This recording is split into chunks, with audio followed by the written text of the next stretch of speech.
point on gain structure. If you look real close here, let me turn it down so you can see, there's a 0 point at the middle of that control. It's the same across all of the subs and all of the channels. Talk about marks, that's your starting unity gain point. At that 0 point, and I'm going to qualify this, but at that 0 point, we are not adding nor subtracting from the signal when that control is at that point. Our board isn't set up correctly, and I'm not about to change it right now because it means retuning the whole system. But having that, the top of it at 5, you notice we're below unity gain, we're below the 0 point. So we're actually subtracting from the signal here, which means we have to add somewhere else. Same thing, most of the channels run lower than the 0 point, which means we're probably running the gains too hot. We're not going to change it now because, like I said, it means completely retuning the whole system.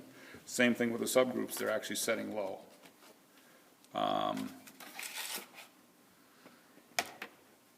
So thank you for bringing that up. I could pick on it. Okay, so we talked about our signal. You've been up, you know what the snake box looks like up there? Basically, I've just never looked at it closely. okay. No. We're going to take a walk up there and take a look, but it's just a big square box with a bunch of XLR connectors in it, female XLR connectors you plug your mic cables into. This end of it has male XLR connectors. So, and I believe they're all set up according to or channels here. So when you plug into 2 up there, you're plugging into channel 2, which would be into mix channel 2 on the board.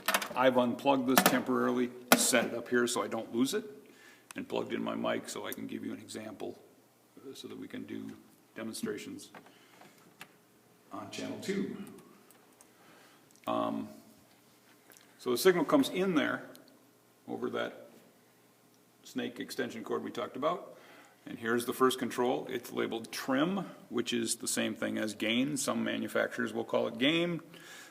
Mackie calls it trim. And that will adjust the amount of this particular signal that comes into the board. If you look at all our vocal mics, they tend to be about in the same place because most of our vocal mics are Audio-Technica 41As, that model, same mic. This particular mic is not an Audio-Technica.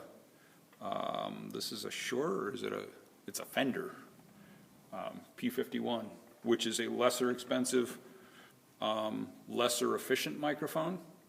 I think they did it because they wanted one mic with a switch on it, which kills us all the time. We should get rid of this and get Duly noted.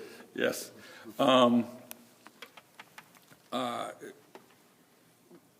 This is designed for a little bit lower level sound system where you don't have someone mixing all the time and you want to be able to shut the mics off. But in this case, he can mute it out. So the point getting rid of a switch.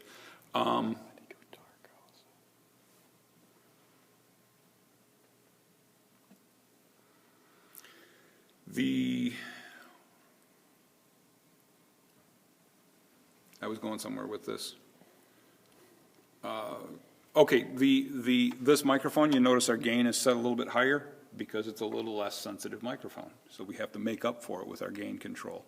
Frequency-wise, it's also probably a little less clean. It doesn't react as quickly, and as you know, in higher frequencies, it'll tend to be a little more. And you're not going to see it here, but it's a little.